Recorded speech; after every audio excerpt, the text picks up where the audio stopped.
Κυρίες και κύριοι, φίλες και φίλοι, καλησπέρα. Και εύχομαι και πάλι σε όλους και όλες χρόνια πολλά για την γιορτή της κοιμήσεως της Θεοτόκου. Απόψε είναι Παρασκευή 16 Αυγούστου του 2024. Χθες λόγω της γιορτής δεν κάναμε εκπομπή. Έχει συσσωρευτεί ύλη για το δελτίο και μάλιστα πολύ σημαντική, σε σημείο που αμφιταλαντευόμουν αν θα βάλω πρώτο θέμα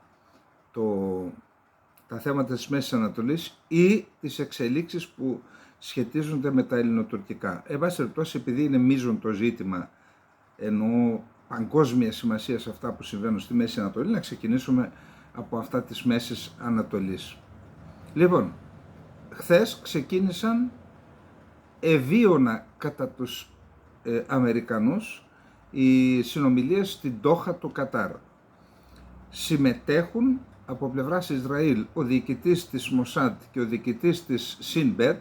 Μοσάντ είναι η υπηρεσία πληροφοριών, Σινμπέτ είναι η υπηρεσία πληροφοριών εσωτερικού. Είναι ο διοικητής της CIA, ο κύριος Μπέρνς, πώς το λέμε, και ο Μπρέτ Μαγκέρκ, απεσταλμένος του Λευκού Οίκου στη Μέση Ανατολή, υψηλόβαθος αξιωματούχος, διπλωμάτης που γνωρίζει καλά τα πράγματα στην περιοχή.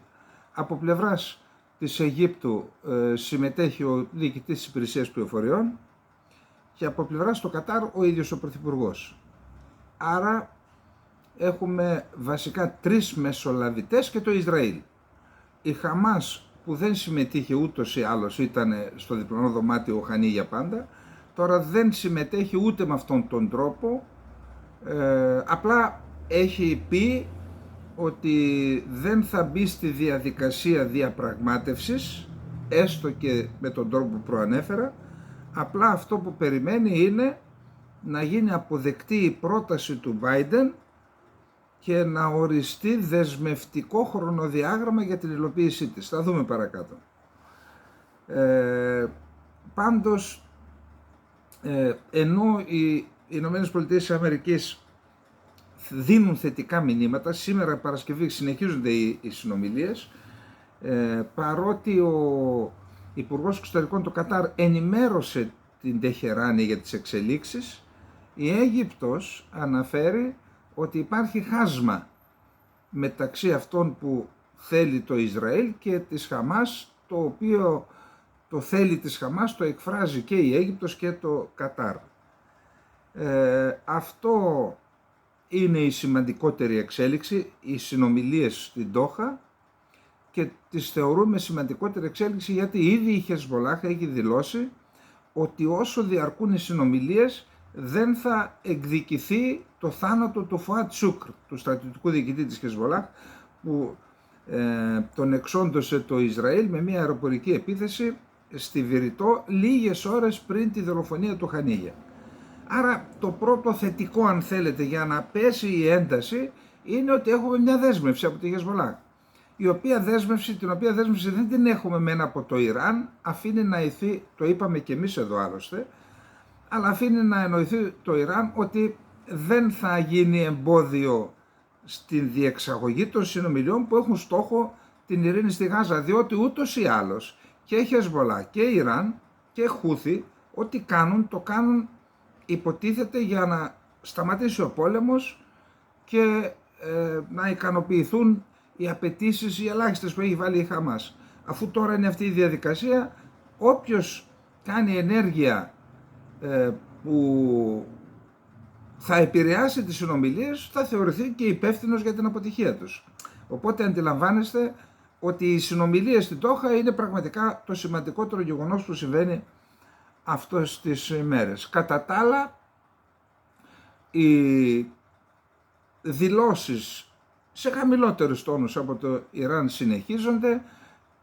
Η Χεσμολάχ έχει δημοσιοποιήσει ένα βίντεο που δείχνει μια υπόγεια πόλη, στην οποία κυκλοφορούν φορτηγά, πύραυλοι, και είναι μία από τις πολλές πόλεις, προπαγανδιστικά το λένε, αλλά κανείς δεν ξέρει, που έχουν, και αυτό δείχνει και το βαθμό δυσκολίας εξουδετερώσης του οπλοστασίου της Χεσμολάχ από το Ισραήλ.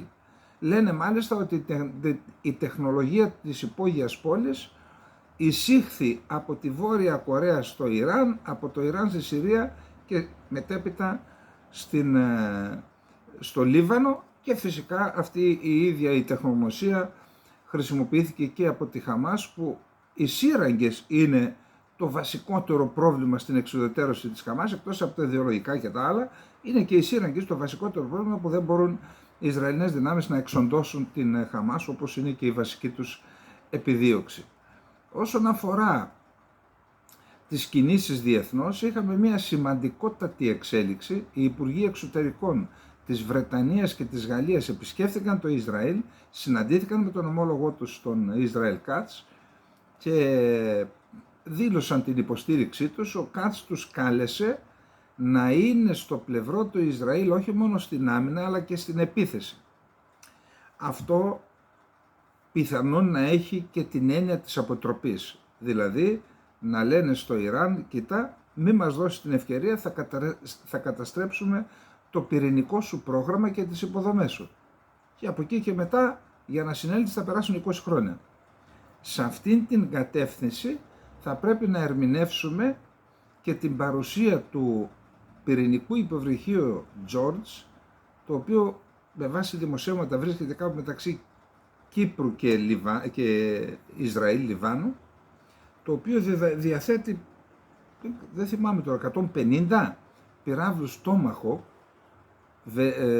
βελληνικούς 1500 χιλιόμετρων με κεφαλές εκρηκτικών 450 κιλά, που μπορούν να χτυπήσουν τα πάντα. Είναι απολύτως ακριβίας, είτε στην Τεχεράνη είτε στους ευαίσθητους στρατηγικούς στόχους του Ιράν και πολύ περισσότερο στο Λίβανο που είναι δίπλα. Άρα η παρουσία του είναι ένα από τα 4 που διαθέτουν οι ΗΠΑ πυρηνοκίνητα. Μπορεί να κάνει και από μόνο του έναν πόλεμο. Χρησιμοποιήθηκαν στη Λιβύη με τη γνωστή κατάληξη για τον Καντάφη. Άρα η παρουσία και αυτού εκεί δείχνει ότι μπορεί να ερμηνευτεί ως μια κίνηση αποτροπής προς το Ιράν, αλλά να βάλουμε στο νου μας ότι υπάρχουν σχέδια του Νετανιάχου και του Τραμπ όταν ήταν πρόεδρος να επιτεθούν στο Ιράν για να καταστρέψουν το πυρηνικό του πρόγραμμα. Εάν γίνει αυτό και αν χτυπήσουν, που είναι στρατηγικός στόχος για το Ισραήλ και για τις ΗΠΑ, εάν γίνει αυτό και αν χτυπηθούν κρίσιμες υποδομές που στηρίζουν την οικονομία του Ιράν, με δεδομένο ότι το Ιράν είναι εν ασταθή πολιτική ισορροπία λόγω κοινωνικών και οικονομικών προβλημάτων, πιθανόν να έχουμε ανατροπή και να έχουμε τότε την μεγαλύτερη ανατροπή στην ανθρωπότητα γεωπολιτική μετά την κατάρρευση της Σοβιετικής Ένωσης. Καθότι αν καταρρεύσει το καθεστώς, είναι προφανές, εγώ δεν δίνω άλλη πιθανότητα, ότι αυτό που θα προκύψει θα είναι φιλικό προς τη Δύση. Άρα θα χάσει Ρωσία και Κίνα, θα χάσουν ένα σημαντικό παίκτη για την ισορροπία, για τον πολυπολικό κόσμο που ευαγγελίζονται, θα τον χάσουν, και οι ΗΠΑ, η Δύση, θα ασκήσουν επιρροή σε μια, δείτε το χάρτη για να καταλάβετε, σε μια άκρος ευαίσθητη και κρίσιμη περιοχή, σε μια μεγάλη χώρα. Και να το ξαναπούμε ότι αυτό απομειώνει τη γεωπολιτική αξία της Τουρκίας εάν περάσει το Ιράν στη σφαίρα επιρροής της Δύσης, και γι' αυτό η Τουρκία είναι ένας από τους λόγους που θέλει να αποτρέψει έναν πόλεμο εναντίον του Ιράν, μια επίθεση εναντίον του Ιράν, είναι και αυτός, για να διατηρήσει την πρωτοκαθεδρία της ελκυστικότητας προς τη Δύση στην περιοχή. Σου λέει, εμένα με έχετε ανάγκη, θα σας βρίζω, θα κάνω ό,τι θέλω και θα με παρακαλάτε, όπως κάνει ο κύριος πρέσβης τώρα, ο αποχωρών από την Άγκυρα ο Αμερικανός, που τη γλύφει πατόκορφα τους Τούρκους, και θα με γλύφετε από πάνω για να σας κάνω τα χατήρια. Λοιπόν, αυτά για την Μέση Ανατολή. Να δούμε τώρα τις ειδήσεις όπως τις έχουμε αλλιεύσει από τα διεθνή μέσα μαζικής ενημέρωσης και από τα ελληνικά. Η Χεσμολάχ δεν πρόκειται να ξεκινήσει μεγάλη επίθεση αντιπίνων στο Ισραήλ μετά την εξουδετερώση ενός ανωτάτου διοικητή από τα Ισραηλινά πλήγματα και δεν πρόκειται να το κάνει όσο διαρκούν οι διαπραγματεύσεις στο Κατάρ για την επίτευξη εκεχηρίας στη λωρίδα της Γάζας. Αυτό αναφέρει δημοσίευμα της αμερικανικής εφημερίδας Washington Post, το οποίο επικαλείται και η εφημερίδα Times of Israel. Μπορούμε να πούμε ότι η Χεσμολάχ δεν θα εξαπολύσει την επιχείρηση αντιπίνων στη διάρκεια των συνομιλιών στο Κατάρ, γιατί δεν θέλει να θεωρηθεί υπεύθυνη για παρεμπόδιση των συνομιλιών ή μιας πιθανής συμφωνίας, δήλωσε η πηγή που μίλησε στην Washington Post. Τα αντίπεινα μπορούν να περιμένουν. Δεν είναι κάτι επίγον, ούτε υπάρχουν χρονικά όρια. Πρόσθεσε η πηγή για να σημειώσει ότι η Χεσμολάχ δεν θέλει να σαμποτάρει τις πιθανότητες μιας συμφωνίας μεταξύ Ισραήλ και Χαμάς. Τώρα είπαμε ότι συνεχίζονται οι διαπραγματεύσεις. Από την πλευρά της CIA είναι ο William Burns. Έχουμε τους επικεφαλείς της Mossad και της Shin Bet. Η Χαμάς δεν είναι παρούσα έστω και στο διπλανό δωμάτιο. Ωστόσο, χθες βράδυ ανώτερος τέλεχός της, ο Οσάμα Χαμντάν, δήλωσε στο γαλλικό πρακτορείο ότι η οργάνωση ενημέρωσε τους μεσολαβητές για τις θέσεις της. Έχει την Αίγυπτο, η οποία την εκπροσωπεί μάλλον. Εάν οι συνομιλίες έχουν σκοπό να οριστεί χρονοδιάγραμμα για να τεθεί σε εφαρμογή αυτό που είχε παρουσιαστεί και είχε γίνει αποδεκτό από τη Χαμάς, η πρόταση Biden, τότε θα συμμετάσχουμε. Εάν οι μεσολαβητές καταφέρουν να αναγκάσουν το Ισραήλ να το αποδεχθεί, θα συμμετάσχουμε στις διαπραγματεύσεις. Όμως μέχρι στιγμής δεν υπάρχει τίποτα νέο. Η όποια συμφωνία, λέει η Χαμάς, πρέπει να καταλήξει σε συνολική κατάπαυση του πυρός, πλήρη αποχώρηση του Ισραηλινού στρατού από τη Γάζα και επιστροφή των εκτοπισμένων στα σπίτια τους. Τόνισε χθες βράδυ άλλο ανώτερος τέλεχος της Χαμάς, ο Χουσάμ Μπαντράν, ο οποίος βρίσκεται στην Ντόχα, καταλαβαίνετε, και αυτός παίζει το ρόλο του. Να ξανατονίσουμε ότι οι συνομιλίες έχουν ως βάση την πρόταση που παρουσίασε ο Biden στις 31 Μαΐου, που προβλέπει είναι 3 φάσεις. Πρώτη φάση είναι 6 εβδομάδες. Είπαμε ότι θα αποχωρήσουν σταδιακά από τις πυκνοκατοικημένες περιοχές οι Ισραηλινές δυνάμεις, συνέχεια θα αποχωρήσουν εξ ολοκλήρου, θα έχουμε ανταλλαγή πρώτα των νεκρών, μετά των ζωντανών. Είναι μια διαδικασία που τελικά θα καταλήξει στην πλήρη αποχώρηση και στην ανοικοδόμηση της Γάζας. Ενώ συμβαίνουν αυτά, ο Νετανιάχου, δεσμευμένος προφανώς στους ακροδεξιούς, τους δύο υπουργούς, δηλώνει καθημερινά ότι θα συνεχίσει τον πόλεμο ώσπου να εξαλειφθεί η Χαμάς. Άλλωστε ήδη δήλωσαν σήμερα και για μια συνοικία της πόλης της Γάζας και για τη Χάν Γιουνίς, που ήταν ήδη ασφαλείς περιοχές, εκενώστε τις, γιατί από εκεί έχουμε διαπιστώσει δραστηριότητα της Χαμάς. Πάντως χθες είχαμε διαδηλώσεις στο Τελ-Αβίβ, μη γυρίσετε πίσω χωρίς συμφωνία. Αυτό ήταν ένα από τα συνθήματα που ακούστηκαν.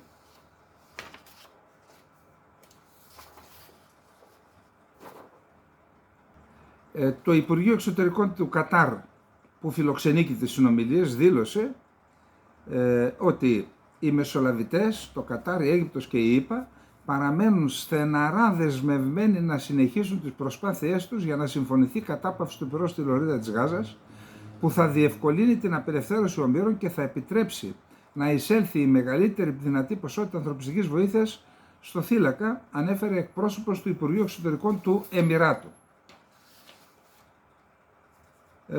Τώρα, οι ΗΠΑ στέλνουν ένα μήνυμα και προς το Ισραήλ.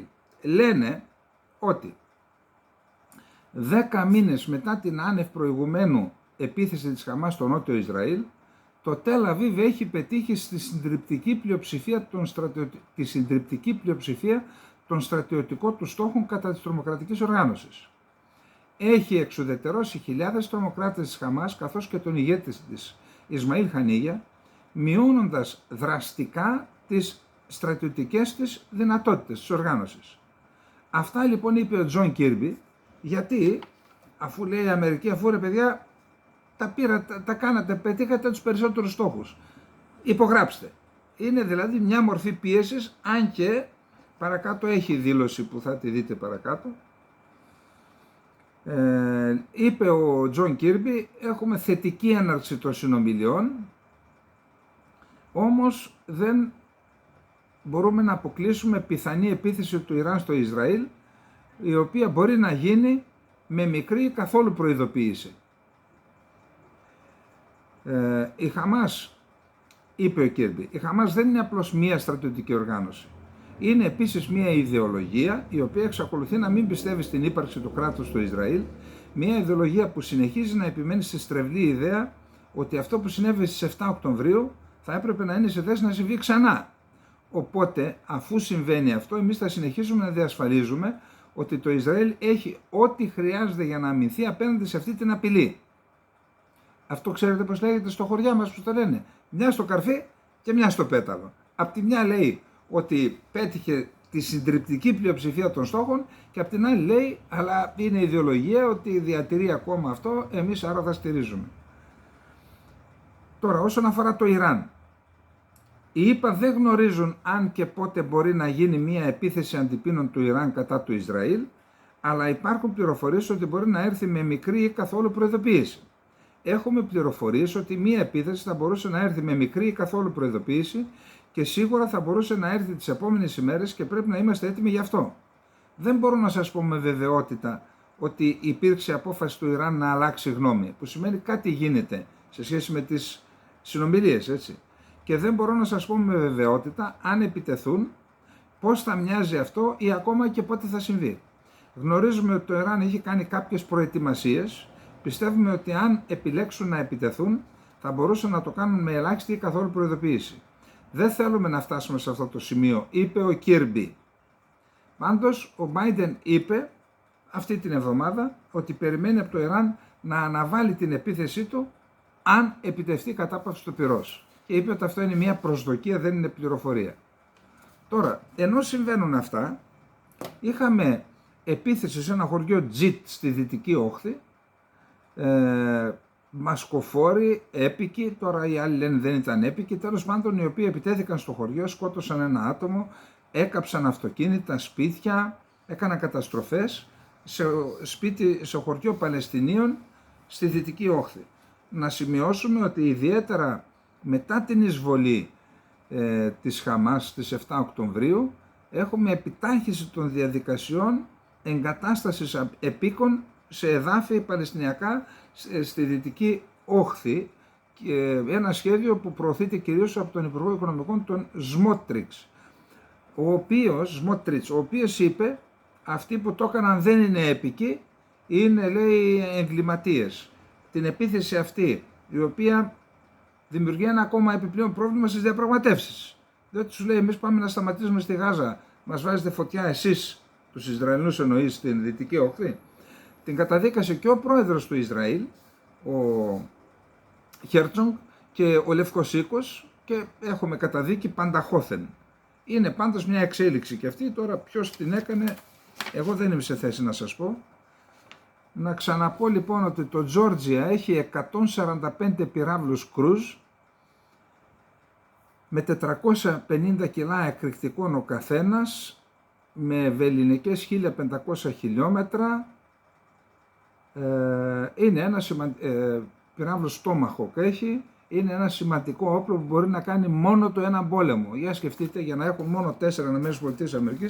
Τώρα, ενώ έχουμε τις εξελίξεις στην Ντόχα, τις ενεξελίξεις συνομιλίες στην Ντόχα, ο Άμος Χοκστάιν έβαλε και μια πρόταση στη Χεσμολάχ, αντί για 30 χιλιόμετρα να μεταφέρει 10 χιλιόμετρα από τα σύνορα τις δυνάμεις αυτές τις επιθετικές στη Χεσμολάχ, τις δυνάμεις Ριντουάν και τα βαριά όπλα, και την ίδια στιγμή θα γίνουν κάποιες εδαφικές διευθετήσεις, πιθανόν το Ισραήλ να δώσει κάποια εδάφη που διεκδικεί η Χεσμολάχ και να σταματήσει αυτή η ιστορία.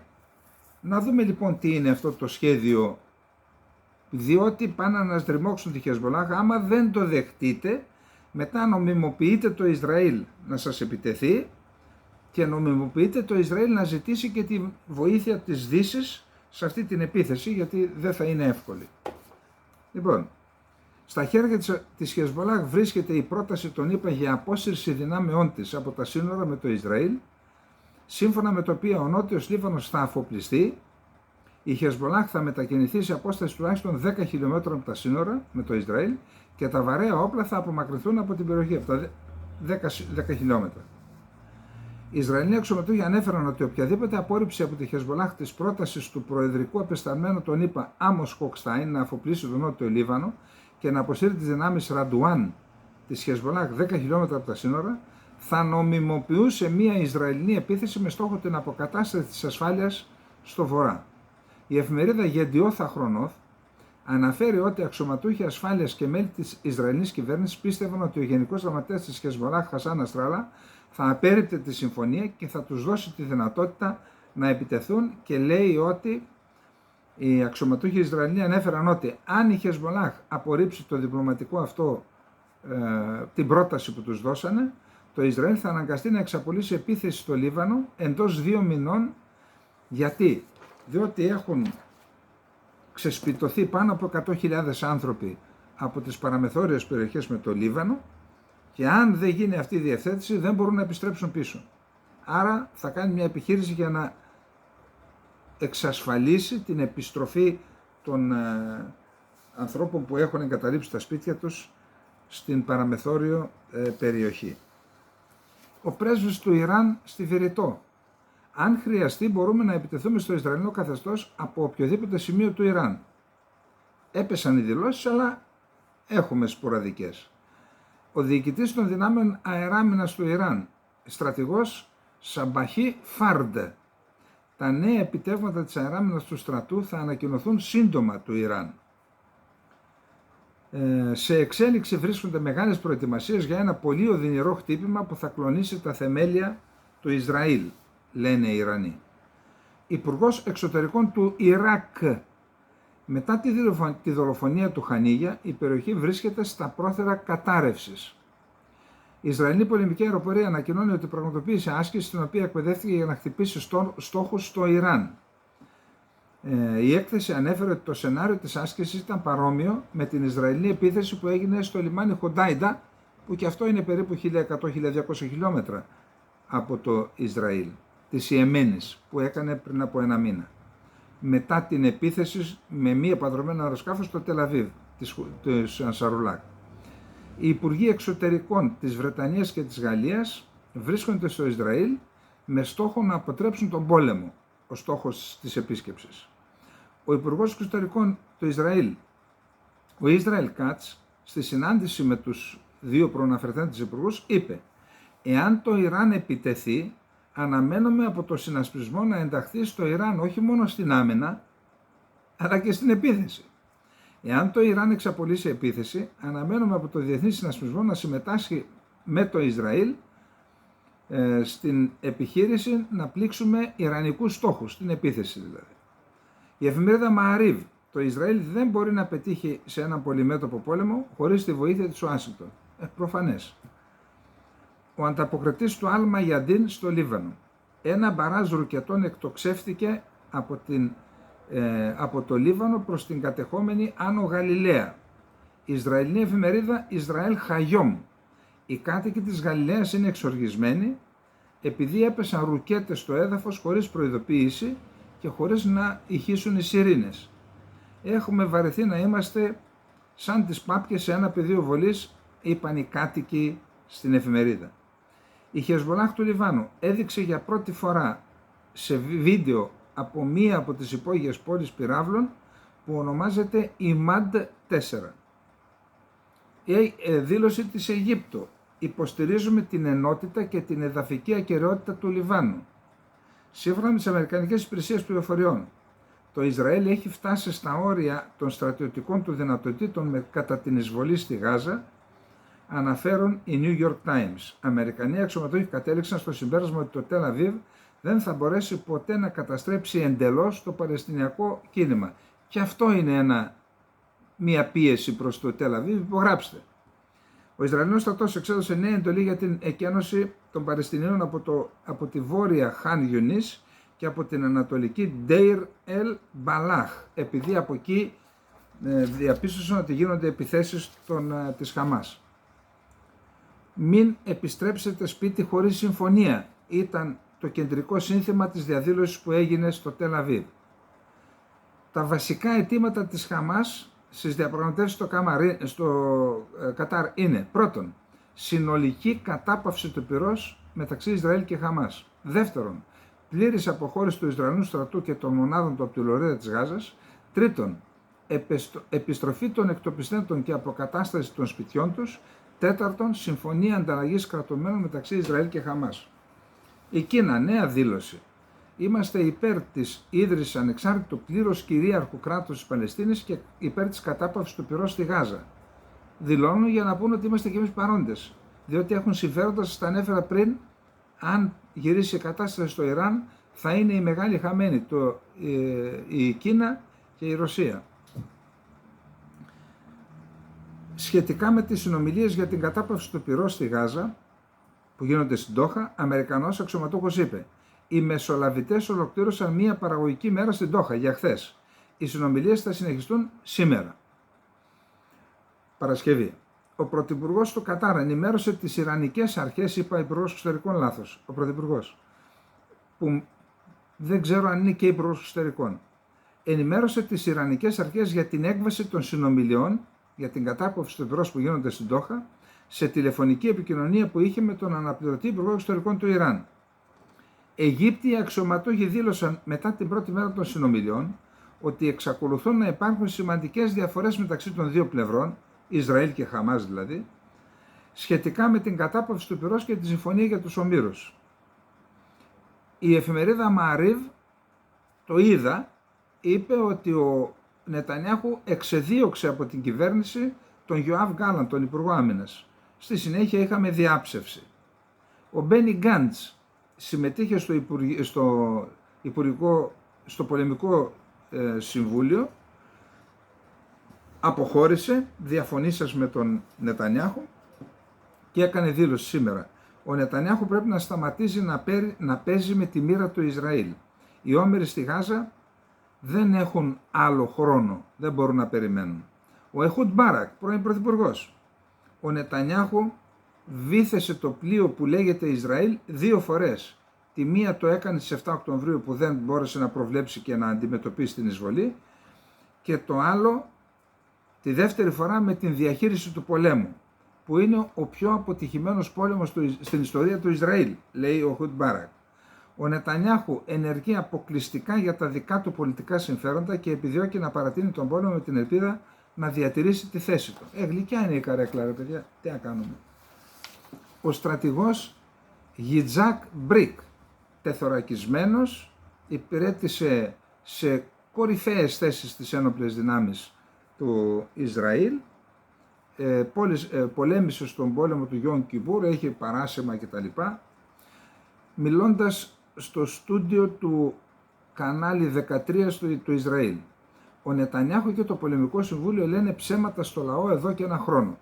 Δεν καταφέραμε ποτέ να σκοτώσουμε και να εξουδετερώσουμε τις δυνάμεις της Χαμάς στη Ράφα, να καταστρέψουμε τις σύραγγες και να αποδυναμώσουμε την επιχειρησιακή της δυνατότητα.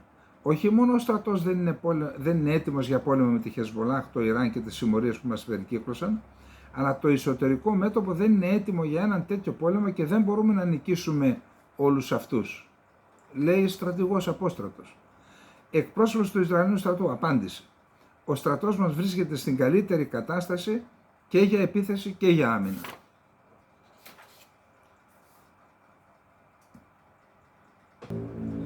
Λοιπόν, θα περιμένουμε τις επόμενες μέρες τις εξελίξεις.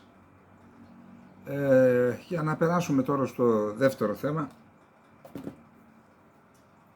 Έχουμε πολύ σημαντικές εξελίξεις στα θέματα του Αιγαίου. Πολύ σημαντικές εξελίξεις. Καταρχάς να πούμε ότι υπάρχει ένα σχέδιο για να δούμε ότι τελικώς το Αιγαίο έχει πλούτο που είναι ο ενάλιος πλούτος, δηλαδή τα αλλιεύματα, αλλά και η αιωλική ενέργεια. Είναι μία από τις θάλασσες που φυσάει συνέχεια, έτσι, ειδικά στις Κυκλάδες. Και όχι μόνο. Εδώ λοιπόν φαίνεται ότι υπάρχει ένα σχέδιο. Καταρχάς η Τουρκία δεν δέχεται να γίνουν υπεράκτια αιωλικά πάρκα πέρα από τα 6 μίλια. Θα πληρώσουμε την δειλία των κυβερνήσεων από το 1976 και μέχρι σήμερα, εδώ, διαβάστε το βιβλίο για να δείτε, θα την πληρώσουμε ακριβά. Τώρα μην αρχίσουμε πάλι για τα αιωλικά. Δεν ξέρω τι ρόλο παίζουν τα αιωλικά και δεν εκπροσωπούμε και κανένα συμφέρον. Μια κατάσταση πραγματική πάμε να... Και μπορεί να είναι και καταστροφικά για το κλίμα, για όλα αυτά. Δεν λέμε αυτό τώρα. Λέμε ότι υπάρχει ένα σχέδιο να γίνουν επενδύσεις 7,7 δισεκατομμυρίων ευρώ μέχρι τέλος του 30 και μέχρι το 2000, μισό λεπτό να σας το πω τώρα, και μέχρι το 2050 επενδύσεις 60 δισεκατομμυρίων ευρώ σε υπεράκτια πάρκα. Είτε σταθερά, δηλαδή όπου δεν υπάρχει μεγάλο βάθος, κάνουν κάτω, πακτώνουν βάση και πάνω εκεί στείνουν τις ανεμογεννήτριες, είτε πλωτά.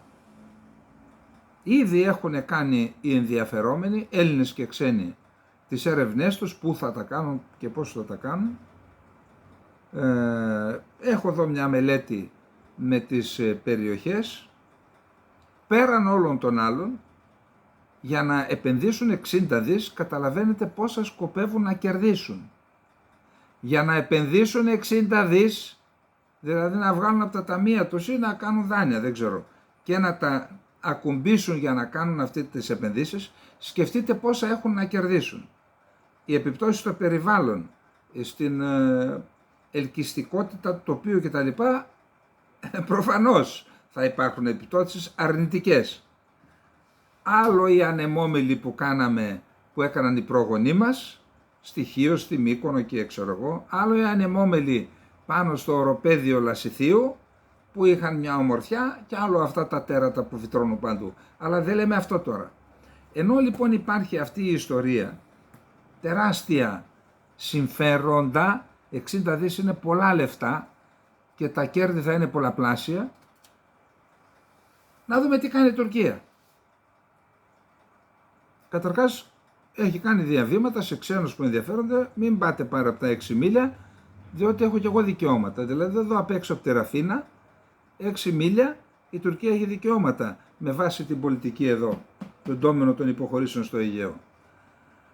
Εν πάση περιπτώσει, ακούστε ποιες είναι οι τελευταίες εξελίξεις. Η μία την έχουμε πει. Αφορά την δημοσίευση στο ΦΕΚ της ίδρυσης της 16ης πτέρυγας μάχης στο Ντάλαμαν, που βρίσκεται στην Λυκία, την ιστορική περιοχή της Λυκίας, απέναντι από την Ρόδο. Εκεί λοιπόν, ενώ από το 1975 εκεί χρησιμοποιούνταν το αεροδρόμιο ως αεροδρόμιο διασποράς, δηλαδή συνήθως είχε 4 Phantom και μετά 4 F-16, τα οποία όποτε χρειαζόταν κάνανε αναχαιτήσεις ή ξέρω εγώ κάνανε διάφορες αποστολές, τώρα μετατρέπεται σε πτέρυγα μάχης που θα έχει 2-3, θα δούμε, μοίρες. Θα δούμε την συγκρότησή της, διότι τώρα ιδρύθηκε, τώρα τοποθέτησαν ένα ταξίαρχο υπτάμενο.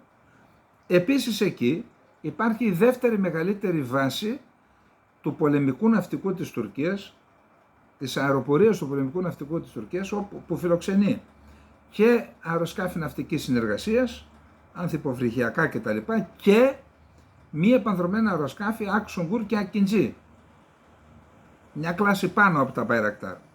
Όλα αυτά γιατί τα κάνει η Τουρκία, γιατί μεταφέρει εκεί αεροπορική δυναμική ή μάλλον αεροπορικό δυναμικό, τα μεταφέρει για να υπερασπιστεί την περιοχή που προσπαθεί να σφετεριστεί με τη δύναμη των όπλων. Ένα πράγμα μόνο να σκεφτούμε. Εμείς πήγαμε να στείλουμε ένα πλοίο πέραν των 6 μιλίων, έχει ξαναγίνει, αλλά το τελευταίο στην Κάσο, και εκεί η Τουρκία έστειλε 5 πλοία. Ενώ έπρεπε να γίνει το ανάποδο. Αν θέλαμε εμείς να υπερασπιστούμε οριοθετημένη ΑΟΣ με την Αίγυπτο, έπρεπε αφού εμείς έχουμε την πρωτοβουλία, δικιά μας είναι η ΑΟΣ, έπρεπε εμείς να στείλουμε 5 πλοία. Έστειλε η Τουρκία 5 πλοία. Όπως έστειλε 25 πλοία στο Ρούτς Ρέις και επί 92 μέρες αλώνισε ποια περιοχή. Ακριβώς αυτοί που θα υποστηρίξουν τα μη επανδρομένα, τα αεροσκάφη ναυτικής συνεργασίας, τα ανθυποβρυχιακού πολέμου και τα F-16 τώρα, που Viper θα βάλουν, τα καλύτερα. Άρα αυτή η κίνηση της Τουρκίας μπαίνει σφήνα μεταξύ Ρόδου, Κρήτης και Κύπρου. Και επειδή διαβάζω διάφορες, τώρα συγγνώμη θα το πω, ανοησίες, κάποιος αεροπορικός από το ΓΕΑ είπε σε μία εφημερίδα ότι ναι, αλλά και εμείς, λέει, θα πάρουμε αεροσκάφη εναέριου ανεφοδιασμού. Τώρα τι σχέση έχει αυτό? Και έτσι, λέει, θα μπορούμε να πετάμε νοτιότερα. Αυτό είναι το ζητούμενο, να πετάμε νοτιότερα και όχι να πετάμε εκεί που δικαιούμαστε. Πρώτο. Πάμε στο δεύτερο. Προχθές σας είπα ότι είδαμε και μία άλλη ταξιαρχία πεζοναυτών στο Αξάζ. Να το ξαναπούμε για όσους δεν το ακούσανε. Υπήρχε ένα σύνταγμα πεζοναυτών το οποίο είχε έδρα την Μερσίνα, διότι η αποστολή του ήταν η κατάληψη της Κύπρου. Αμφίβια δύναμη. Όταν καταλήφθηκε η Κύπρος, πού ήρθαν? Στη Φώκαια. Η Φώκαια είναι καταρχάς η Μητρόπολη της Μασσαλίας, η Φώκαια. 2 Φώκαιες υπάρχουν και στο νομό Σμύρνης. Η Παλιά και η Νέα Φώκαια, έχει και Νέα Φώκαια. Στην Παλιά Φώκαια υπάρχουν 2 λιμάνια. Και ένα λιμάνι, το οποίο 2 λιμάνια μέσα στην Παλιά Φώκαια και ένα λιμάνι, το οποίο το ιδιοποιήθηκε το τουρκικό πολεμικό ναυτικό και εκεί έκανε τη βάση των αποβατικών και του συντάγματος πεζοναυτών, το οποίο τα μέσα της δεκαετίας του 90 έγινε ταξιαρχία, αναβαθμίστηκε και έγινε ταξιαρχία. Και με βάση αυτήν την δομή του αποβατικού στόλου και των αμφιβίων δυνάμεων, της αμφίβιας δύναμης και άλλες πληροφορίες που δεν είναι του παρόντος, γνωρίζαμε ότι η Τουρκία θα επιτεθεί σε ένα βασικό νησί. Αυτό έκανε κάθε χρόνο στην άσκηση ΕΦΕΣ και τα τελευταία χρόνια χρόνο παραχρόνο το κάνει. Σε ένα νησί. Τώρα λοιπόν τι κάνει η Τουρκία? Καταρχάς αναβαθμίζει το στόλο των αποβατικών περισσότερα και με το αεροπλανοφόρο, καταλαβαίνετε, το οποίο έχει αποβατικό πλοίο είναι στην ουσία, και δημιουργεί το τουρκικό πολεμικό ναυτικό σώμα στρατού αμφιβίων δυνάμεων, το οποίο θα έχει από κάτω του 3 ταξιαρχίες πεζοναυτών. Η μία δεν είμαι βέβαιος, αλλά κατά πάσα πιθανότητα είναι στην περιοχή Νάρα στα Δαρδανέλια, στο Τσανάκαλε, η δεύτερη στο Ιφώκια και η τρίτη στο Αξάζ. Αν τα δούμε αυτά στο χάρτη, αλλά άστον το χάρτη, γιατί η Τουρκία κάνει 3 ταξιαρχίες πεζοναυτών? Διότι ενώ μέχρι τώρα είχε επιχειρησιακές δυνατότητες να επιτεθεί σε ένα βασικό νησί, τώρα αποκτά επιχειρησιακές δυνατότητες να επιτεθεί σε 3 νησιά, σε 3 βασικά νησιά ταυτόχρονα. Αυτό πώς είναι δυνατόν να γίνεται όταν πάνε να μας αποκοιμήσουν ο κύριος Μητσοτάκης και ο κύριος Γεραπετρίτης και το συμπαθέστατο Ηλιαμέπ, ότι παιδιά τι θέλετε, πόλεμο θέλετε τώρα, ελάτε εδώ να τα βρούμε. Εντάξει, πώς λες να τα βρούμε όταν ο Τούρκος κάνει αυτές τις ενέργειες? Εναντίον τίνος τις κάνει? Εναντίον τίνος κάνει τη 16η πτέρυγα μάχης και εναντίον τίνος κάνει 3 ταξιαρχίες πεζοναυτών και αυξάνει την αποβατική ισχύ. Για ποιον τα κάνει? Ακούστε, όλα αυτά θα δημιουργήσουν μια τεράστια πίεση στο Αιγαίο, και γίνονται ακριβώς γιατί έχουν αντιληφθεί, κοιτάξτε, κατευνασμός η Ελλάδα, δεν κάνει αποτροπή, κάνουμε κατευνασμό. Αποτέλεσμα του κατευνασμού, σου λέει αυτή είναι βολική, όταν μας δουν ισχυρούς θα βάλουν την ουρά στα σκέλια και βήμα-βήμα θα πετύχουμε αυτό που έχουμε ως στόχο στο Αιγαίο. Πρέπει ο κάθε πολιτικός πριν ασχοληθεί με την πολιτική να καθίσει και να διαβάσει την ιστορία του Κυπριακού. Πώς ξεκίνησε το 1956 ως ένα χαρτί που λέγεται το δόγμα της επανάκτησης της Κύπρου και ξεκίνησαν βήμα-βήμα. Η πρώτη επίθεση στην Κύπρο είχαν αποφασίσει να την κάνουν το 1964. Δεν είχαν τα μέσα και έχω δει με τα μάτια μου τον Σουλεϊμάν Ντεμιρέλ να λέει, όταν είδαμε, λέει, την αποτυχία του 1964 δεν είχαμε δυνατότητες. Κάλεσα, λέει, τους στρατηγούς και λέω τι θέλετε για να αποκτήσει δυνατότητες. Μας είπαν θέλουμε λαμαρίνες χοντρές να κάναμε αποβατικά, γιατί τα αποβατικά τα περισσότερα τα έκαναν οι ίδιοι.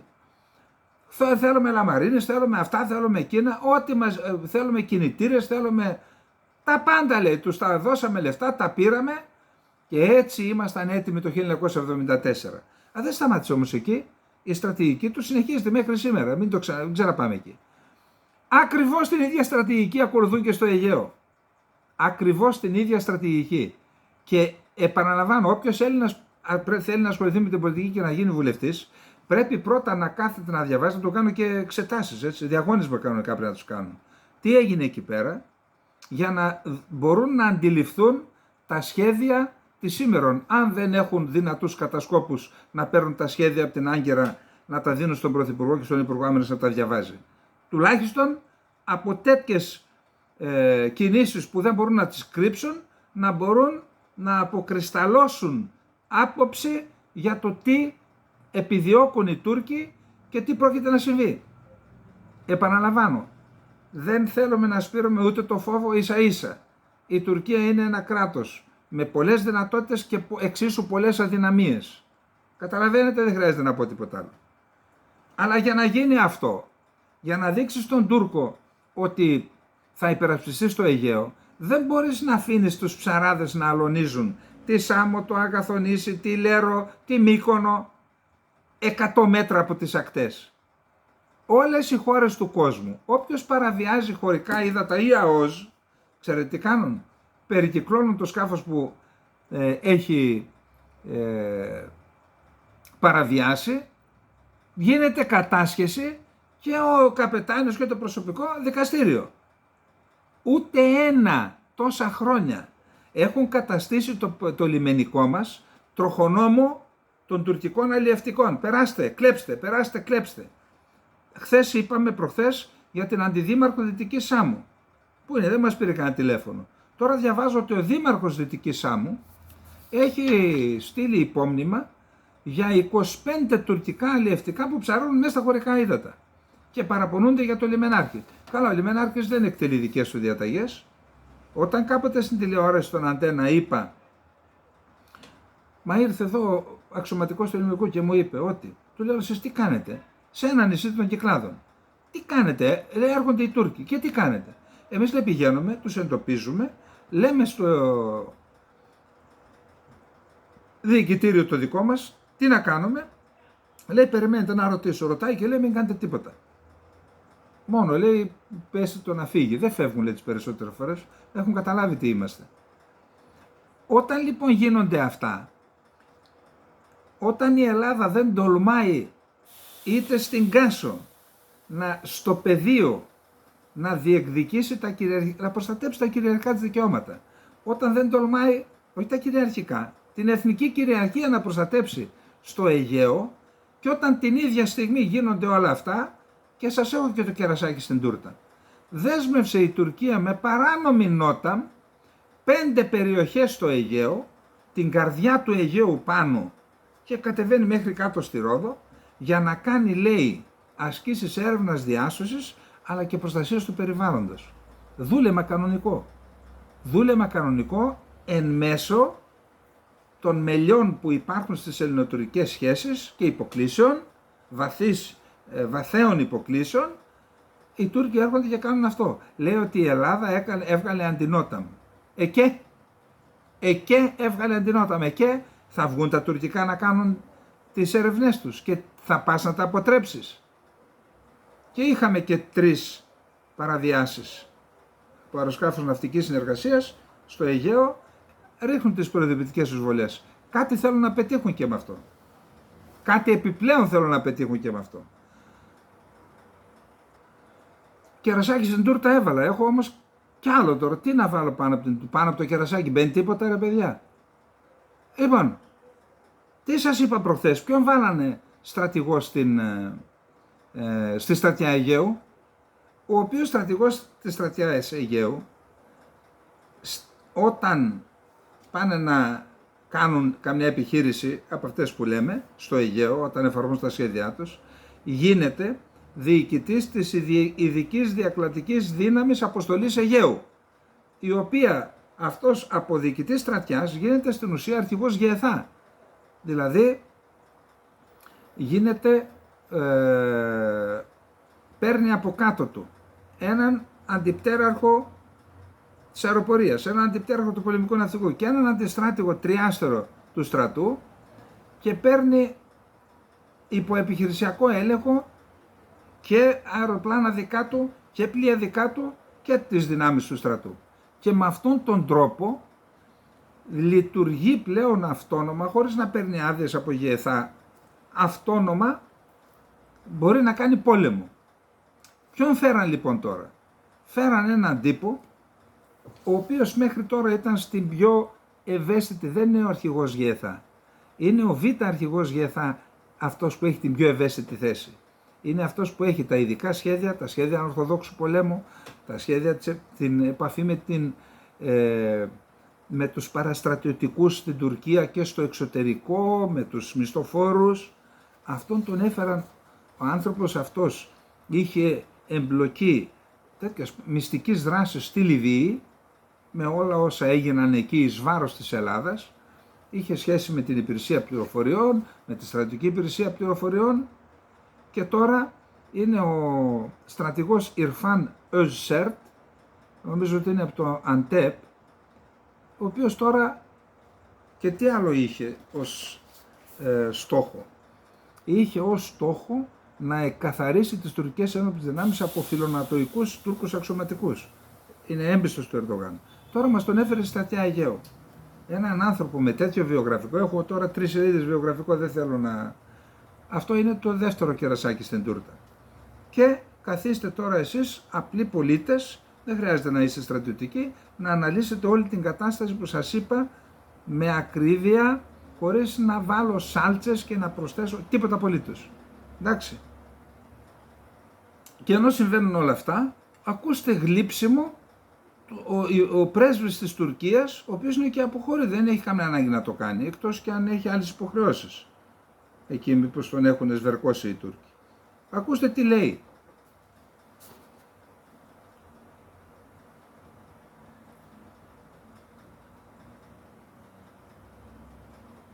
Ο πρεσβευτής Τζεφ Φλέικ αρνήθηκε τους ισχυρισμούς που εκφράζονται στην Τουρκία. Στην Τουρκία και ο ίδιος ο Ερντογάν το είπε, αλλά και οι υπηρεσιακοί παράγοντες και οι πολιτικοί, αλλά και οι διάφοροι που φτιάχνουν κλίμα, λένε ότι ειδικά με την Αλεξανδρούπολη, αλλά και με τις άλλες βάσεις, λέει, αυτοί ενισχύουν την Ελλάδα για να μας επιτεθούν μαζί. Αυτά τα έχω διαβάσει, δεν είναι υπερβολές. Και απαντάει σε αυτούς και λέει,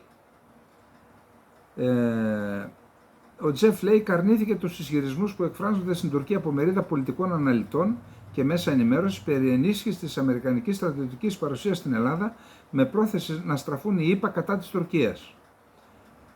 Ο Φλέικ σημείωσε ότι έχουν γίνει κάποιες στρατιωτικές ενισχύσεις στην Ελλάδα για την υποστήριξη της Ουκρανίας, διαψεύδοντας τους ισχυρισμούς ότι οι ΗΠΑ ευνοούν την Ελλάδα έναντι της Τουρκίας και ότι ενισχύονται για να επιτεθούν στην Τουρκία. Επίσης αντέδρασε στον πρόσφατο ισχυρισμό του Αμερικανού απόστατου συνταγματάρχη και πρώην συμβούλου του Πενταγώνου, του Ντάγκλας Μακγκρέγκορ, ο οποίος είπε ότι οι ΗΠΑ προετοιμάζουν την κουρδική οργάνωση YPG στην βορειοανατολική Συρία, στη Ροζάβα δηλαδή, για να επιτεθεί στην Τουρκία, λέγοντας χαρακτηριστικά ότι πρόκειται για ανοησίες. Αυτός είπε ότι εμείς τους εξοπλίζουμε, τους ετοιμάζουμε και άμα χρειαστεί θα επιτεθούν και στην Τουρκία. Είπε ότι αυτά είναι ανοησίες. Είπε ότι εντάξει, δουλεύουμε για τα F-16, η Τουρκία θέλει συμπαραγωγή. κύριε Δένδια, που ετοιμάζεις αυτά τα, πώς τα είπες, τα κοινότητα, πώς τα είπες, άλλοι ετοιμάζουν στην παραγωγή, και είπε ότι προσέξτε, η Ουάσιγκτον θέλει η Τουρκία να είναι σε θέση να αγοράσει και πάλι F-35, όμως πρέπει να επιληθεί το θέμα των S-400. Ελπίζουμε ότι θα διεξαχθούν σοβαρές συνομιλίες και αν αυτές οι συνομιλίες αποφέρουν αποτελέσματα, μπορούμε να μιλήσουμε ξανά για τα F-35, είπε ο Τζεφ Φλέι. Λοιπόν, αυτά με τα ελληνοτουρκικά. Να περάσουμε να δούμε τώρα τι γίνεται στις Ηνωμένες Πολιτείες της Αμερικής. Καταρχάς στο Ιράκ, επειδή οι Ηνωμένες Πολιτείες της Αμερικής έχουν στο Ιράκ 2.600 στρατιώτες και 900 στη Συρία.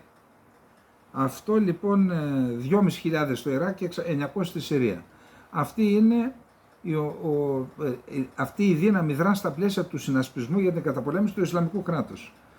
Επειδή στοχοποιήθηκαν αυτές οι δυνάμεις στο Ιράκ από οργανώσεις πολιτοφυλακών που κατευθύνονται από την Τεχεράνη, μιλάμε για εκατοντάδες επιθέσεις δέχθηκαν οι βάσεις αυτές και στο Ιράκ και στη Συρία. Οι Ηνωμένες Πολιτείες της Αμερικής απάντησαν, κοπάνησαν ορισμένους στρατηγούς από αυτό υπεύθυνους, δημιουργήθηκε σοβαρό εσωτερικό πρόβλημα, πιέζει και η Τεχεράνη και τώρα η κυβέρνηση του Σουντάνη λέει φευγάτε. Και ήταν να αποχωρήσουν τώρα, αλλά ανακοίνωσε η κυβέρνηση του Ιράκ ότι θα αναχωρήσουν, λέει, πιο μετά, τώρα που είναι κρίσιμη κατάσταση δεν θα φύγουν από εδώ, λέει ο τύπος. 175 επιθέσεις με ροκέτες και ντρόν έγιναν εναντίον βάσεων από αυτές τις δυνάμεις των ΗΠΑ στο Ιράκ και στη Συρία. Ο Τραμπ ζητά να αναβληθεί η εκδίκαση της ποινής του μετά τις εκλογές. Υπόψη ότι πρόκειται για την υπόθεση της Stormy Daniels, αυτό το κορίτσι που τον χαλάρωσε κάποια στιγμή, λέει, δεν ξέρω. Καταδικάστηκε το Μάιο για 34 κακουργήματα, γιατί που αφορούσε τον τρόπο που πλήρωσε, παραποίηση επιχειρηματικών αρχείων για να καλυφθεί αυτή λοιπόν η ποινή θα απαγγελθεί στις 18 Σεπτεμβρίου. Είχε οριστεί να απαγγελθεί στις 11 Ιουλίου, μετατέθηκε για τις 18 Σεπτεμβρίου και τώρα οι δικηγόροι του Τραμπ λένε να την πας μετά τις εκλογές, διότι εκ των πραγμάτων, εξ αντικειμένου, αυτό είναι παρέμβαση στις εκλογές. Δεν μπορείς 25-30 μέρες πριν τις εκλογές, 25 να την ανακοινώσεις. Επίσης έχουν εκφράσει τις αντιρρήσεις τους οι δικηγόροι του Τραμπ για τον δικαστή Μέρτσαν, το οποίο η κόρη είναι με τους δημοκρατικούς, λέει και υπάρχει σύγκρουση.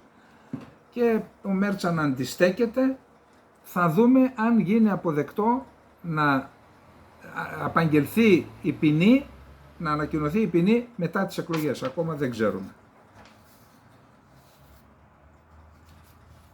Υπάρχουν δημοσιεύματα, συγκεκριμένα η Daily Mail αναφέρει ότι λεπτομέρειες, επικαλείται πηγές δηλαδή, από το περιβάλλον του Biden και λέει ότι καθοριστικό ρόλο στην απόφασή του και μάλιστα τη στιγμή που ήταν άρρωστος με COVID, με κορονοϊό, για να αποσυρθεί, γιατί την επιστολή τότε την έγραψε ενώ ήταν υπό ανάρρωση, έπαιξε μήνυμα που του έστειλε η Πελόζη και του είπε αν δεν το κάνεις θα σε αδειάσω, και μάλιστα θα σε αδειάσω ανακοινώνοντας μυστικές δημοσκοπήσεις που σε φέρνουν πίσω. Και έτσι έκανε πίσω. Αυτά, επαναλαμβάνω, λέει 4 πηγές με λεπτομερή γνώση της κατάστασης διαβεβαίωσαν την εφημερίδα ότι ο Biden έλαβε αυτό το μήνυμα από την Πελόζη. Πάντως υπάρχει αυτή τη στιγμή, δεν το έχει χωνέψει ο Biden και τώρα που ξεκουράστηκε δεν κάνει και τόσες γκάφες, φέρεται να είναι ενοχλημένος, δεν του άρεσαν ορισμένα πράγματα που συνέβησαν αφού υπήρξαν εκκλήσεις να παραιτηθεί, αλλά δεν αφιερώνει πολύ χρόνο σε αυτές τις αρνητικές σκέψεις, αναφέρει μια πηγή στην Daily Mail. Περισσότερο θυμωμένη με την Πελόζη, σύμφωνα με τη Βρετανική εφημερίδα, είναι η σύζυγος του Biden, η Jill, και ο γιος του Hunter, αφού θεωρούν ότι η παρέμβασή της σε μια τόσο ευάλωτη στιγμή για τον Αμερικανό πρόεδρο ισοδυναμεί με προδοσία. Αυτά τώρα δεν ξέρω, θέλουν να τα στρέψουν και εναντίον της Κάμαλα Χάρις, ότι εκμεταλλεύτηκε μια προδοσία για να. Ο Biden εξακολουθεί να είναι πεπισμένος ότι θα μπορούσε να νικήσει τον Τραμπ στις εκλογές του Νοεμβρίου, αναφέρουν οι New York Times. Επικαλούμενοι οι New York Times πηγές. Ο σημερινός πρόεδρος φέρεται να πήρε την απόφαση να αποχωρήσει από την κούρσα μόνο λόγω της πολιτικής απομόνωσης εντός του Δημοκρατικού Κόμματος. Ο Biden συνειδητοποίησε ότι πάρα πολλοί από τους συναδέλφους του ήταν εναντίον της υποψηφιότητάς του. Υπήρχε ένας δρόμος για τη νίκη, αλλά η μάχη θα ήταν άσχημη κάτω από αυτές τις συνθήκες, υποστηρίζουν οι New York Times. Η πρώτη εμφάνιση του Biden δίπλα στη Κάμαλα Χάρις έγινε χθες, η οποία είπε, όντας δίπλα στον πρόεδρο, κανένας ηγέτης δεν έχει κάνει περισσότερα για τις ΗΠΑ από τον Biden. Και σήμερα κάνουμε το επόμενο βήμα. Ευχαριστώ, Τζο, που είσαι παρόν στον αγώνα μας. Ο Τραμπ προειδοποιεί ξανά τη Χαμάς. Πρέπει να απελευθερώσετε, καταρχάς να πούμε ότι ο Τραμπ φέρεται ενοχλημένος από τη λειτουργία του επιτελείου του προεκλογικού επιτελείου, διότι διαπιστώνονται προβλήματα στην επικοινωνία και στην προβολή των θέσεών του και στην αποτελεσματικότητα. Η Κάμαλα Χάρις φαίνεται να συσπυρώνει κόσμο και μάλλον θα πάει σε αλλαγές. Πάντως τον είδα πολύ ενεργό αυτές τις μέρες, έκανε αρκετές δηλώσεις. Λέει, απευθυνόμενος στη Χαμάς, πρέπει να απελευθερώσετε τους Αμερικανούς ομήρους προτού επιστρέψετε στο Λευκό Οίκο. Διαφορετικά οι συνέπειες για σας θα είναι τραγικές. Όταν επιστρέψω στο Λευκό Οίκο θα υποστηρίξω το δικαίωμα του Ισραήλ να κερδίσει τον πόλεμο κατά της τρομοκρατίας. Θα πρέπει να έχουν το δικαίωμα να κερδίσουν τον πόλεμο, αλλά να το κάνουν γρήγορα, λέει. Επίσης υποσχέθηκε να εξομαλύνει τη σχέση με το Ιράν αν κερδίσει. Δεν θα είμαι κακός με το Ιράν. Θα είμαστε φιλικοί με το Ιράν, ελπίζω, αλλά δεν μπορούν να έχουν πυρηνικά όπλα. Τους φιλοπαλαιστίνιους διαδηλωτές της ΗΠΑ τους αποκάλεσε τραμπούκους υπέρ της Χαμάς και συμπαθούντες της Τζιχάν και πρόσθεσε ότι αν εκλεγεί θα τους συλλάβει και θα τους απελάσει. Θα δώσω στο Ισραήλ την υποστήριξη που χρειάζεται για να κερδίσει, αλλά θέλω να κερδίσει γρήγορα. Για την Κάμαλα Χάρις είπε, έκανε ελιγμούς για να πάρει την υποστήριξη δηλητηριωδών αντισημιτών μέσα στο δικό της κόμμα. Από την αρχή η Χάρις εργάστηκε για να δέσει τα χέρια του Ισραήλ πίσω από την πλάτη του, απαιτώντας μία άμεση κατάπαυση του πυρός, η οποία θα έδινε χρόνο στη Χαμάς να ανασυνταχθεί και να εξαπολύσει άλλη μία επίθεση όπως εκείνη της 7ης Οκτωβρίου. Ο Τραμπ πάλι, οι πολιτικές του Biden και της Χάρις έχουν κάνει τις ΗΠΑ ένα αποτυχημένο κράτος. Αν κερδίσει η Χάρις έρχεται η οικονομική κατάρρευση. Τον είδα ότι έκανε ένα βίντεο και στο TikTok, αλλά είδα να μιλάει σε έναν πίνακα και λέει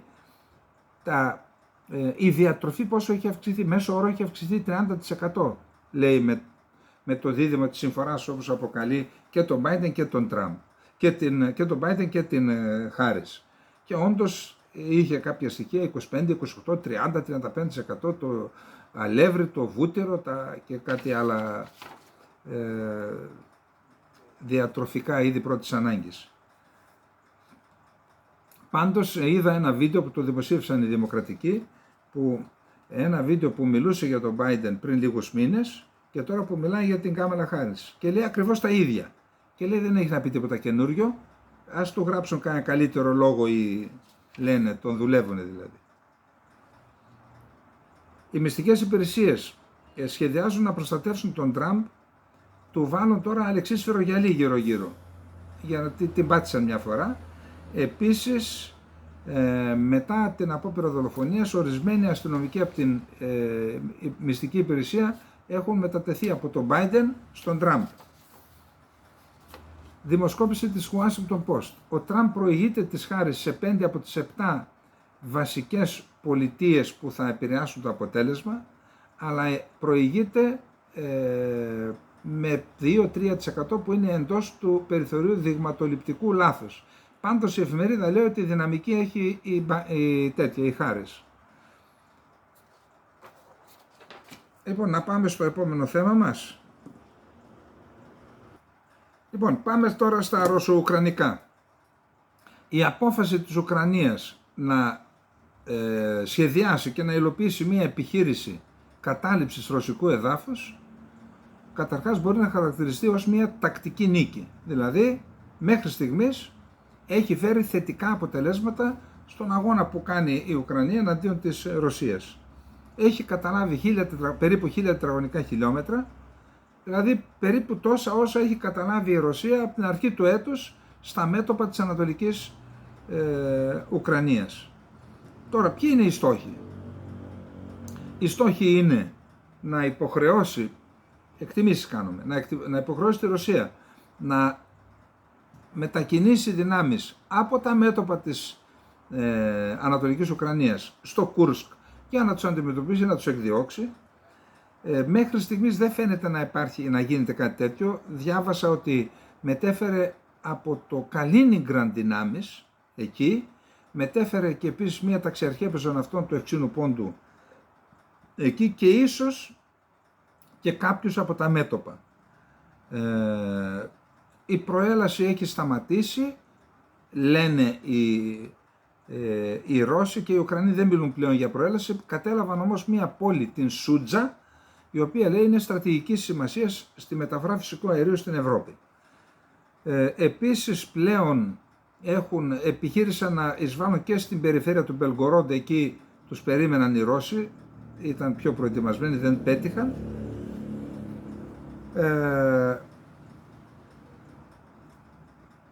Έχουμε κατέρριψαν ένα αεροσκάφος, λένε οι Ουκρανοί. Επιχειρεί και η Ουκρανική πολεμική αεροπορία στην περιοχή με βάση δημοσιεύματα. Τώρα για αυτή την επίθεση κατηγορεί η Ρωσία τις ΗΠΑ. Η επιχείρηση στην περιφέρεια του Κούρσκ είχε επίσης σχεδιαστεί με τη συμμετοχή του ΝΑΤΟ και ειδικών υπηρεσιών. Αυτά είπε ο σύμβουλος του Πούτιν, ο Νικολάι Πατρούσεφ, ο οποίος είπε ότι η Δύση είναι αναμειγμένη. Η επιχείρηση στην περιφέρεια του Κούρσκ είχε επίσης σχεδιαστεί με τη συμμετοχή του ΝΑΤΟ και δυτικών ειδικών υπηρεσιών, είπε ο Πατρούσεφ στην εφημερίδα Ισβέστια. Οι δηλώσεις της ηγεσίας των ΗΠΑ ότι δεν είναι αναμειγμένοι στα εγκλήματα του Κιέβου στην περιφέρεια του Κούρσκ δεν είναι αληθείς. Χωρίς τη συμμετοχή και την άμεση υποστήριξή του, το Κίεβο δεν θα είχε ρηψοκινδυνεύσει στο ρωσικό έδαφος. Ο Λευκός Οίκος λέει: εμείς δεν είχαμε ενημέρωση. Το Υπουργείο Άμυνας της Ρωσίας κοινοποίησε βίντεο που δείχνουν αμερικανικά όπλα στο Κούρσκ. Επίσης, τα άρματα μάχης Challenger 2 που προμήθευσε η Βρετανία στην Ουκρανία, φέρεται αυτά να είναι η πυγμή της ουκρανικής δύναμης που είναι στην περιοχή και να έχουν και καλά αποτελέσματα, λέει.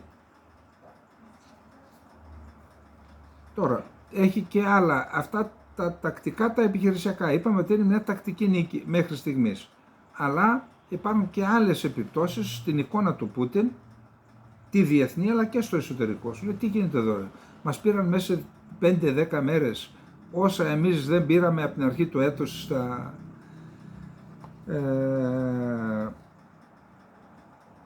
Αυτά. Πάντως διαβάζω και διάφορους και Ουκρανούς και Πολωνούς και Φινλανδούς που λένε ότι μακριά από την ύφεση των μαχών στα ανατολικά, η Ουκρανία ανέφερε την Πέμπτη τις πιο σφοδρές μάχες των τελευταίων εβδομάδων κοντά στο Ποκρόβσκ και δήλωσε ότι δεν υπάρχουν ενδείξεις ότι η ρωσική στρατιωτική πίεση υποχωρεί κατά μήκος του ανατολικού μετώπου εντός των συνόρων της. Άρα το εγχείρημα Κούρσκ δεν οδήγησε σε υποχώρηση της πίεσης.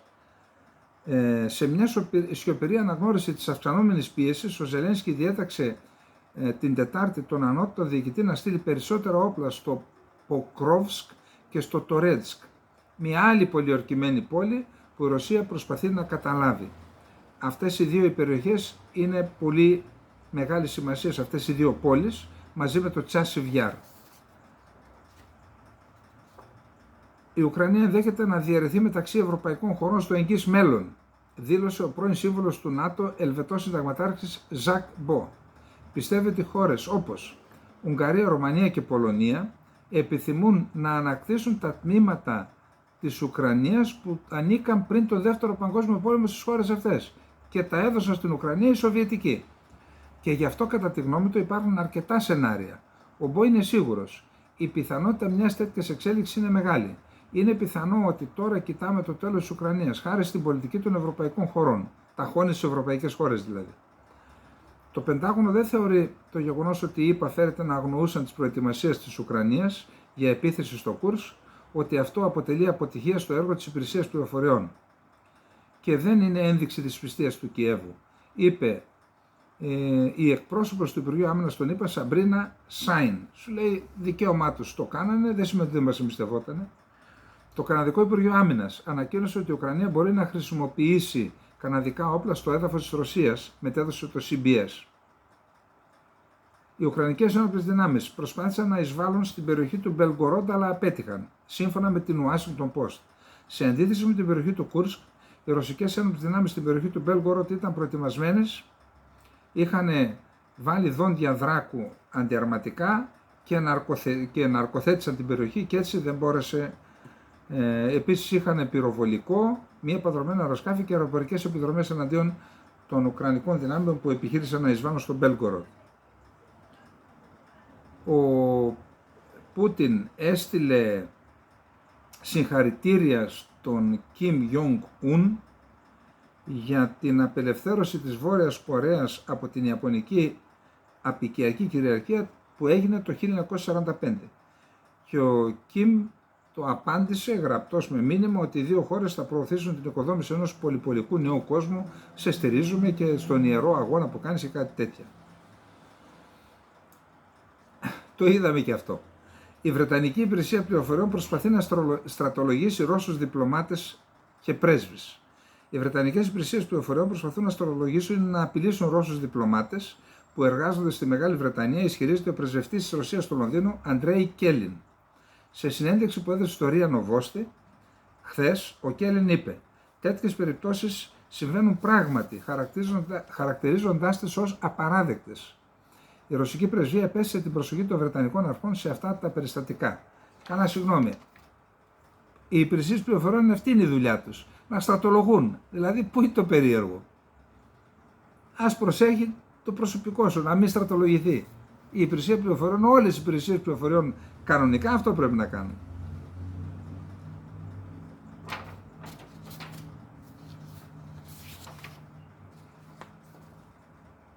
Να δούμε και το τελευταίο. Η Ευρώπη ξοδεύει περισσότερα για ρωσικό αέριο παρά για τη βοήθεια προς το Κίεβο. Παρά τις εκκλήσεις για περιορισμό των ρωσικών εισαγωγών, από την έναρξη της ειδικής επιχείρησης στην Ουκρανία, η Ευρώπη έχει αγοράσει πετρέλαιο και φυσικό αέριο από τη Ρωσία αξίας 200 δισεκατομμυρίων ευρώ. Επικαλείται το Φιλανδικό Αναλυτικό Κέντρο Έρευνας για την Ενέργεια και τον Καθαρό Αέρα. Το διαδικτυακό μέσο Euroactiv σημειώνει ότι αυτό το ποσό υπερβαίνει το συνολικό ποσό της βοήθειας προς το Κίεβο από την Ευρωπαϊκή Ένωση και τη ΣΥΠΑ, που είναι 185 δισεκατομμύρια. Λοιπόν, αυτά είχαμε να πούμε για απόψε. Να δώσουμε ιδιαίτερη βαρύτητα και σε αυτά που συμβαίνουν στη Μέση Ανατολή, κυρίως όμως αυτά που είπαμε για το στρατηγικό σχεδιασμό της Τουρκίας για το Αιγαίο, και σας είπα ντοκουμέντα με τα οποία, αν τα αξιολογήσετε, μπορείτε να κάνετε και το σχέδιο ολόκληρο. Λοιπόν, αυτά. Καλή νύχτα, να είστε όλοι και όλοι καλά.